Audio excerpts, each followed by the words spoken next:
We'll see if anyone joins. For anybody that's on here, I'm Dr. Dana with Love Health Direct Primary Care. We're in Fort Washington, Pennsylvania, and I am a family practice physician. I left the traditional insurance medicine-based system about a year and a quarter ago. I was getting increasingly frustrated with various things, and I want to talk to you about these things. If you're an employer, I want to talk to you as well about options that we have for transparency, and possibly even get into Galleri testing. I don't know. We'll see what we have time for today. But this is sort of a new series that I'm probably going to be starting where I just sort of come on here and start talking candidly. So let's see. Oh, hey, Brad. We just got off the phone. So I think I'm just going to dive in. We'll see if it says we're telling your followers that you started a live video. We'll see. Maybe I'll give it a little while longer. I think I'm streaming to Facebook, LinkedIn, and YouTube as well right now. So hopefully I'm getting everybody on here. And so I, anyway, I guess I can repost this if nobody else joins. But so if anybody's joining now, again, I'm Dr. Dana Mincer. I'm a board certified family practice physician.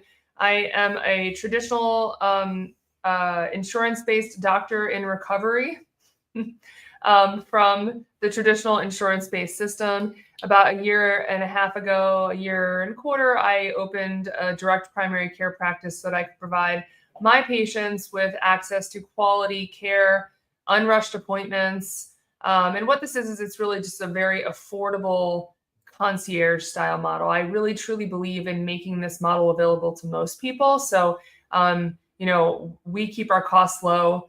Our adults are at $99 a month, and the patients know that they can get through to us after hours. I tell everyone the same thing. If you feel like you're going to go to urgent care, you might need to go to urgent care because it's after hours. That's when you should call me. And people have access, at least within our institution, to direct access to their physician or provider just by calling a cell phone number. That's it. It's as simple as that. And they know that we're going to get back to them the same day. And what that does is that really just eliminates unnecessary urgent care visits. I actually always tell people the same thing. I was always baffled and blown away. As a doctor that used to work urgent care, I also have a background doing addiction medicine as well. But as a doctor that used to work urgent care, I was always like, wow, this person, I'm humbled, but I'm also concerned. Like, this person's coming into urgent care. They don't know me. They know me from they don't know anything about me. And they're coming in and getting advice from me as a doctor in urgent care. I don't know their kid. I don't know their history. I don't know, like, whoever they're coming in for. And they're just getting this advice from a doctor who they have no relationship of trust with whatsoever. Just the random doctor that's on and working that day and has about 6 to 7 minutes to spend with them in urgent care. So that always really amazed me and humbled me at the same time that, like, wow, this person are they going to take my advice? I also realized that, like, one of the things that was really plaguing our society, and I worked urgent care and addiction medicine as well, but urgent care specifically throughout the entire pandemic, was more and more people were coming in with anxiety and like other issues. And if I have 6 or 7 minutes with a patient, or even 15, really, even 15, that's a long follow-up visit in primary care within the insurance-based system. What can I do with them? Like, we're not getting into a full discussion about mind, body, and spirit. That takes time. If you gave your friends 15 minutes, like once or twice a year, would they be friends? I don't know. We need time to spend with one another. So that's why I opened Love Health to start with. And then I started realizing more and more so that I could fulfill my duty to right livelihood. And I know, like, Brad, that's what we were talking about earlier, but I'm not religious, but I'm very much sort of within the realm of spirituality and Buddhism. And I was reading yesterday actually to my fiance, and my 6-year-old was also listening. And I was reading a chapter from a book on right livelihood. And right livelihood is a concept within Buddhism on the Eightfold Path, basically, that says that whenever possible, we should try to earn our living in a means that is supporting society and the rest of the world and making the world a better place, right? So, they give an example of like not dealing arms, and we're not even gonna get into that, but that's just sort of a basic concept in Buddhism. But like I gave an example of when I was 21, I got a job in marketing, and I felt horrible about myself because I was trying to sell these products to people that I just number one, I wasn't passionate about it, and I knew that it was locking these people into subscriptions, and it was slightly, it just felt a little not unethical to me, basically. And I was like making my livelihood off of this at the time, and that would be an example of what we're talking about. How Buddhism with right livelihood concept really says to what am I doing to make the world a better place, and also to create more opportunity for other people to join in this mission to make the world a better place, right? So that's my goal here with Love Health, and part of that is just direct to you as a patient or a consumer. I love the term consumer. Actually, Chris Turner from HealthBook Plus, which is a company that we've partnered with in order to get you back your medical records, right? Like, everything's scattered right now. And HealthBook Plus basically makes it so that you can sign on and it'll grab records in like 4 different ways from all over the place. It's so easy. And then it combines it all into a record for you to have. So now you are the driver of your health records again, rather than logging on to all these stupid, crazy portals with each institution that you've been to.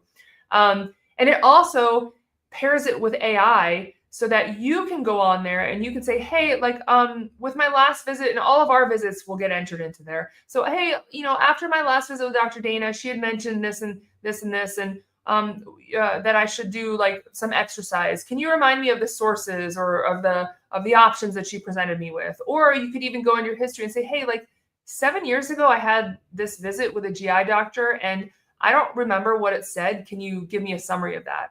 And then on my end, as the doctor, I can go in as well and do the same thing. So I not only am cutting down my time, like having you sign forms. Can you please release my records to Dr. Dana? They're my records, but I have to sign this legal form telling you to release my records to Dr. Dana. Like, how ridiculous is that?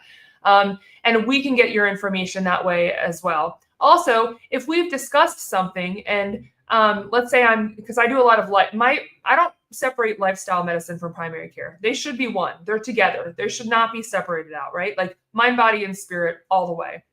So I talk a lot about like, hey, let's talk about what you're doing before bed. You're having trouble sleeping. What are you doing before bed? How are you decompressing from 3 small children at home that are probably constantly overstimulating you? Let's just call it how it is. We love our children, but it's constant overstimulation, especially when they're young. What do you do? What does your evening routine look like? And a lot of people, just the norm is like, oh, I'm just going to go on my phone or I'm going to watch TV or something. And I intervene and I say, hey, listen, what would you think about trying this? You're having trouble sleeping. 10 minutes before you go to bed, I want you to shut everything down. I want you to get onto a yoga mat and do a 10-minute breathing exercise or a stretching routine or something. And I give you some options. So now I'm going to put that into my summary on my notes end, and that goes into your HealthBook Plus program.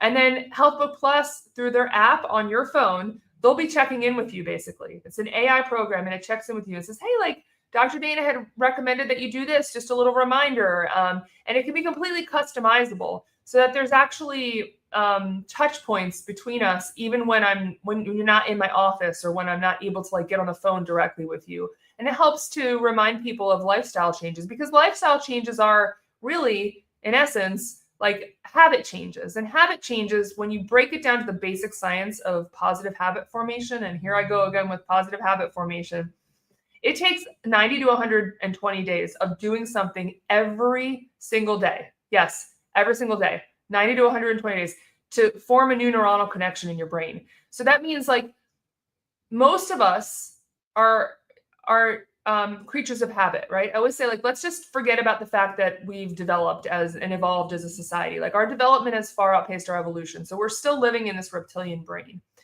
And it takes 90 to 120 days of doing something every single day when it's something new for you to create that like change and that shift in neurons to make you feel like you actually probably want to do that thing. Now, some of us are little faster than others. Some of us are slower than others. So that's on average. But that explains why when you're changing a new habit, it seems so difficult. That explains why we stay in our habits like over and over and over and over again, because we're not understanding the basic science, the basic brain science behind us, which is that we are animals and we're just wired to do the same thing over and over and over again because it's familiar. We're not wired to go out of our comfort zone. So I don't know how I got into that positive habit formation, but I think this software, HealthBook Plus, is really cool, and we're starting to use it for some of our patients. My hope is that we can incorporate this software into our entire patient panel so that everybody can reap the benefits of it. For those of you who are just joining, I've been talking about a new software called HealthBook Plus that we're slowly bringing into our patient panel that basically puts you as the consumer. We are all about, here at Love Health, putting you as the consumer or the patient as the driver of your health care, right? Like, you should not have to sign a form that says, please release my records to so-and-so. They're your records. This is your health. This is your body. Like, you should be the driver of this, this tech, right? This is like very, very, very important. This software does that. It's a simple sign up. And it also pairs it with AI and allows us to get a really good summary on either end. So like, you can go on and get personal recommendations based on your medical history that it's pulled up in that summary. And then I can go on as well and say, hey, give me a summary. Like, most people don't remember when screening tests were done. Give me a summary of when Lexi's screening test was done for X, Y, and Z. Or give me a summary of all of the screening tests that have been done and when. And it will actually pull records from like years and years ago. It's pretty amazing software. We're in the process of testing it out right now. The next thing that I wanted to talk about today, if you haven't already heard of this, so for those of you who know me, I went 1099 before I left like the insurance-based system of medicine, and it was a really cool experience because I had been working addiction medicine, outpatient addiction medicine, and I'm a positive habit coach and a personal trainer. And I was also working urgent care at the time, but I was able to do some telemedicine with a company called Fountain Health, which a lot of people may have heard about and a lot of people may not have heard about. But Fountain Health is basically, I believe like Tony Robbins was one of the founders of it, but it's a company that really catered toward, I would say, like the wealthier population, and they did yearly screenings and there was a procedure in place. And so I was able to see, like, what are the very wealthy people getting for their screening tests versus like was the general population getting for their screening test? There was a significant difference, right? It wasn't just like, oh, this is what the United States Task Force recommends. It was much more than that. And so one of the tests was this test called Galleri, and this is it's a blood test. And I did finally bring it into the office, which is pretty cool. And basically, we draw blood and it identifies DNA fragments that are shed into the blood by certain developing cancers, which I think is pretty awesome. There are 50 or more types of cancers. Though I believe that the ones that are more aggressive, and this is from the research that we have so far, are the ones that are more likely to shed DNA. So included in that cancer list, and I'm just going to read it to you, are cancer of the anus, the bladder, colon, rectum, esophagus, head and neck, liver, bile duct, lung, lymphoma, ovarian cancer, pancreatic cancer, plasma cell, which is a cell in the blood, and then stomach cancer. And then there's a whole other list of cancers. The sensitivity is not as great for those other types of cancers. But this is one of the cool things that I think that we brought into practice. Obviously, the sooner that we can catch these things, the more time we have to make informed decisions about what we want to do and lifestyle changes and all of the above. So I just wanted to make that announcement as well. That's through Galleri. It is a cash pay cost. I'm very, very, very adamant, again, through the principles of Buddhism and right livelihood, that we are transparent with our pricing. So I always tell people in advance what things cost. I give them information, and then you can make your own informed decision about what you want to do with your health. That is huge. The last thing that I wanted to address today, and I know that this is a little bit of a challenging topic for some people. But I want to, within that concept of right livelihood, right? Like, how am I making my living in a way that's making the world a better place? That's ethical. That is creating more jobs and positions that offer other human beings a way to do that as well. And part of my goal in expanding Love Health is so that I can do all of this. It's a win-win for everyone involved. It's a win-win it's a win for patients because they actually have time and can get better care, and they know that they can get a hold of a doctor after hours if it's an urgent matter. They just have to call the appropriate number. It's a win for employers when they incorporate direct primary care. These benefits, like, employers can actually pay for these benefits to be included as part of their benefits packages, which means that your employees get these for free. And I think it really does help to retain quality employees that way, right? Like, when you can offer a really competitive benefits package, people might not be as apt to leave and go elsewhere because they need better benefits or more comprehensive benefits. Obviously, better is maybe a word that we want to stay away from, right? So I was writing an article today, and I just want to go through this. And my article was titled "Right Livelihood in Business: The Way You Care for Your Employees Matters More Than Ever." So again, just going over that concept of Buddhism, in Buddhism, which is called right livelihood. And it's the idea that the work we do should cause no harm and instead contribute to the well-being of others. I just want that to marinate for a second. And this is not to make anyone feel bad. There are people that have inherited businesses that they're just are not in line with what they feel like is right livelihood for themselves. And, that's a challenging situation and might require really a lot of soul searching to figure out what you're going to do with that.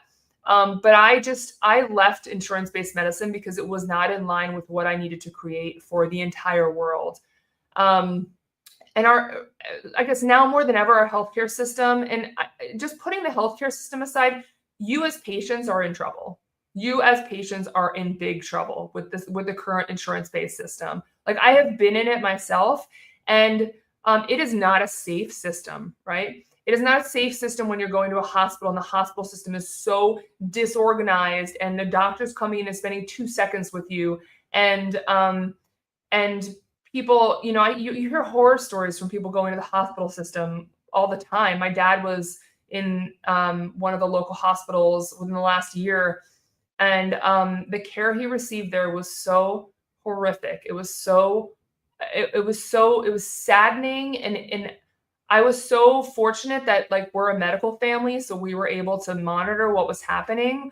But it was just a really terrible thing. And I can't imagine how people who aren't medical navigate that system. And I'm very sorry for what's happening. But as people and as business owners, more than ever, we have the power to fix this stuff right now. Like, this is in the hands of us, right? We need to demand more. There was an article that was written by Dr. Jason Goldman, and he's the president of the American College of Physicians.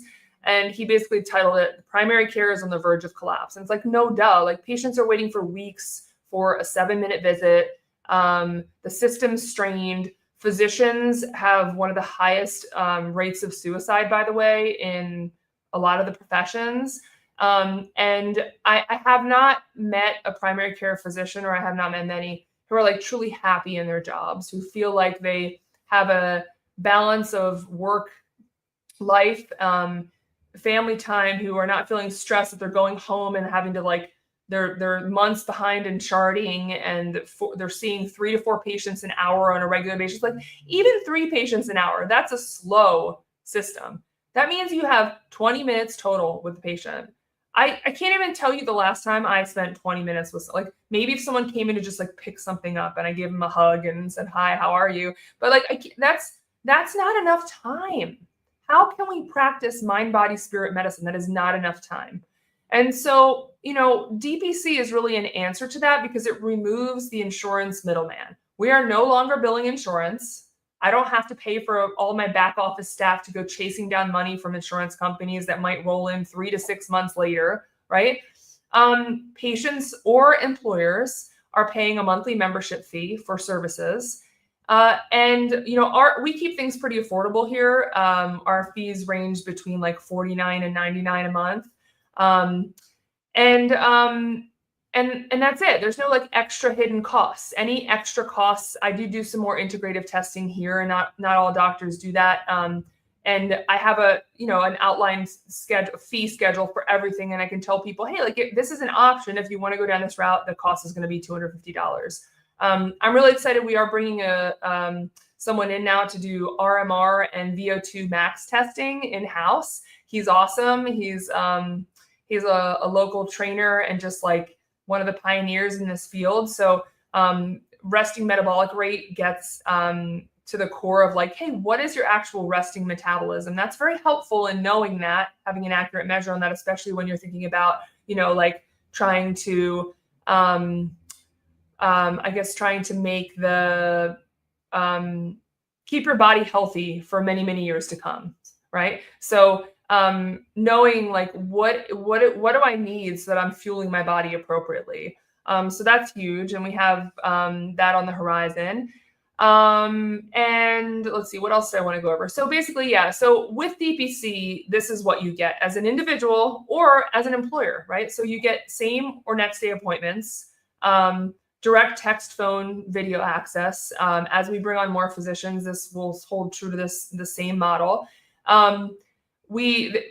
Most of my patients do not ever have to go to urgent care. I always tell people, like, if you think that you're going to have to go to urgent care, or if it's after hours or a weekend, you're like, I think I need somebody to check this out. I think I'm going to go to urgent care. That's the prompt to call me.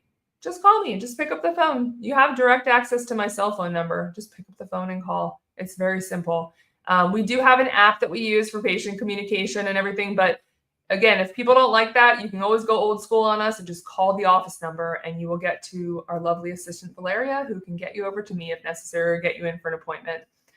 And just extended appointment times. And I hate to say extended because, again, like 20 minutes for most people is not really enough time. Like, how do I know what's happening with you? If you're coming in with anxiety, we need to really talk about like what's happening in your life with stress. What are you doing for cortisol lowering activities? What else is happening, So as part of this whole concept of expanding into the employer space, I'm really excited to announce that we are working with or without brokers to help bring really thoughtful health plans to employers. These are plans that are really rooted. We've taken a lot of time to think about options. They're really rooted in like what is in the best interest of everyone and the right livelihood concept, right? Like what is ethical, what is transparent, what is going to make our healthcare system better again, what's going to fix it, right?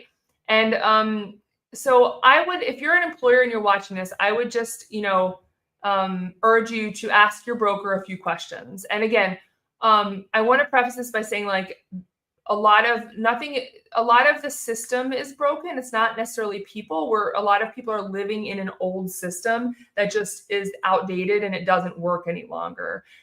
So like some of the questions I get when I talk to employers, like, yeah, well, we already have a broker. And I'm like, that's great. That's fine. We're not here to replace them. We're totally happy to work with them. But I do encourage you to ask a few thoughtful questions of the person who's helping you with your health insurance benefits. And the first one is, if we're not paying you, right? Like if I'm talking to my broker, if I'm not paying you, then how are you compensated? Simple question. If I'm not paying you, how are you making your money? If it's not a per head fee, like how does this work? And then if it's off of commission, is your commission tied to the plan that we choose? So like, for example, if we choose a more expensive plan, do you make more money, right? And then the third thing is, can you show us a breakdown of things like of what things cost on this specific plan? MRIs, labs, specialist visits, like just give me financial information about this current plan, right? And I guess that brings up some topics, which is, the old system has a lot of brokers still being paid by the insurance carriers, and they're via commissions from the plans that they recommend, right? And so like their compensation increases when your healthcare spend as an employer goes up. So, it's fair to ask this next question. And a lot of people don't like this question. I've gotten feedback on this, but how incentivized are you to bring my costs down if you're going to get paid more if my costs are higher, right? Again, this is not about blaming people. This is a system that was created decades ago, and it's outdated, and it doesn't reflect the transparency and the control that is now desperately needed to save our healthcare system, save our economy, make it so that we are not being monopolized by these huge insurance giants. Like, we need transparency, and you as an employer and an individual, you need control. And like, that's what this whole thing is about, right? Is once the control goes back into the hands of the consumer, things will start to transform. Okay. The other thing that I want to bring up is why am I blanking? I might say this wrong. Consolidated Appropriations Act. Sorry, I'm getting a call. Oops. Yeah. So the Appropriations Act of 2021. Okay. So I'm paused. Hold on. I'm paused. Okay, I'm back. So as an employer, you have a fiduciary responsibility when you are offering any type of health benefits, right? So this means that you are legally required to act in the best interest of your employees, especially when it comes to plan costs and fairness, okay? So if one of your employees is charged $3,000, and these are real numbers, by the way, $3,000 for an MRI, but that MRI actually costs $450. And that's an actual cost. I send patients for self-pay MRIs frequently. And your broker, you can't provide the contract details that justify that price, the higher price. You could be held liable for breaching that fiduciary responsibility. We're already seeing this. This is not a scare tactic. This is a call for awareness. Johnson & Johnson has already faced lawsuits for this. There are others that I know of that are already underway. And just coming back to the concept of right livelihood, you deserve full transparency. Everyone deserves full transparency and fair pricing, right? Like, this is just the basic concept. As an individual, we partner with HealthBook Plus because you deserve access to your health records. This is your information, right? And as an employer, you deserve transparency as well. I'm transparent with my costs. People know before they join. These are my costs. This is it. There's no contract. You're not going to be held here against your will. Like, if your situation changes, come talk to me. And that's how we run Love Health, because you are in control as the consumer. I grew up, we offer free consultations for this. I just want to throw that out there. And the way that we do this, again, we can work with your broker or we can work without your broker. And our goal is to save our system. That this needs to be done to save the system. This is already happening and underway in Texas, Oklahoma, Wisconsin. Like, this is just a much more the concept of like, oh, instead of making a commission off of the health plan that I'm selling you, it's, hey, we have a per employee fee. This is our administrative fee. And then the rest is like in your control, basically. That's the most simplistic way of putting it. So we offer free consultations, and we're totally willing to sit down with your broker as well and just show them a different way, because maybe they don't know that this other model exists. It's very possible. It's newer, 15 years or so, and it's not in every state yet. Pennsylvania has been one of the more challenging nuts to crack because just Blue Cross has such a dominant field here. But most of these plans are quality plans that will save, anywhere from 10 to 40%, depending on what your personal needs are as a business. And they're ACA accredited, and they're really good options. And we offer free consultations because I grew up in a small business. I watched my parents run an awesome family business. They worked hard. They cared deeply about their employees, and they made the decisions they could with the information that they had. And, they're now in their 70s, and they tell me often, like, we wish we had known about these other options before we sold our business and before things started sort of taking a turn with the 7 to 10%, premium hikes every year, because what happened with them was like, they thought that that was the only option. They just had to get the Blue Cross plan options. These were the options their broker was presenting them with. And they were getting more and more expensive every year. And the coverage was getting less and less. And so eventually it came a point where they had been previously covering the health spend 100%.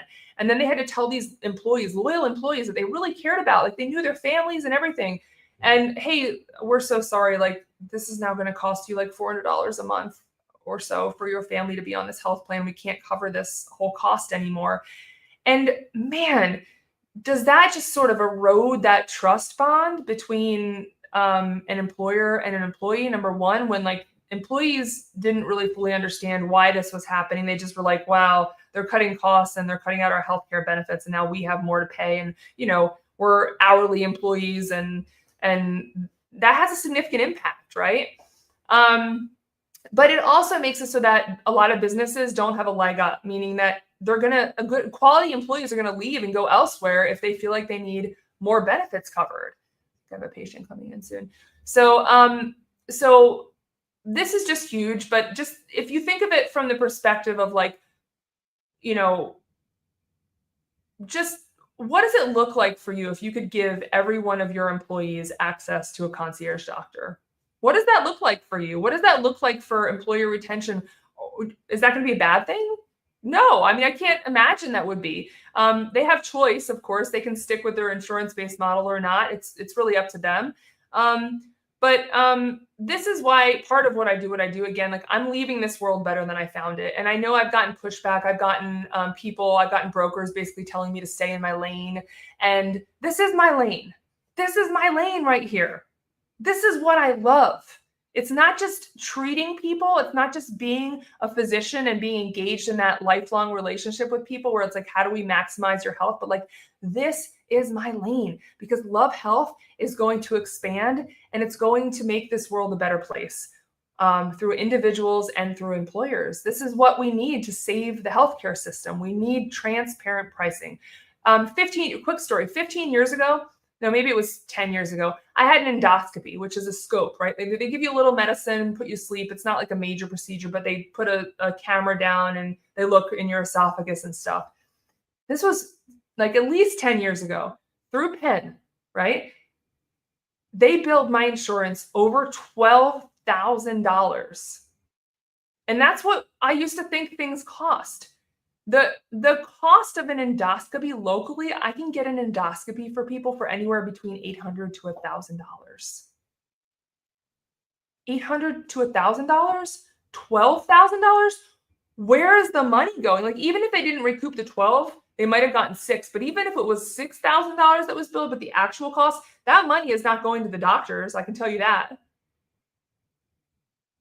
There's an administrative middleman that's taking that as their admin costs. So like, this is what's ruining our system. And then you as a patient or a consumer, if you have a percentage that you're responsible for, you're then paying the percentage of the 6,000, not of the 800 to 1,000. And for employers that are level funded or self-funded, that gets even worse, because you're oftentimes paying that higher cost as well. So I think transparency is key. But I just want to end this by sort of saying that, we offer free consultations because it's the right thing to do, right? Get the information. If you give us a census, or if you give us just the breakdown of like your health plan, like your employees versus employees and family employees and child employee and spouse, like there's the categories. We'll literally come back and have a short meeting with you and just give you your options. You should have these options in front of you. You should at least be an informed buyer so that you have this information on like what your actual costs are if you were to venture out into the world of an alternative type option that is still ACA accredited. There's no cost, there's no pressure. This is just honest, practical guidance. This is to help you understand your options, because you are entitled to that option. To that knowledge. You're entitled to that.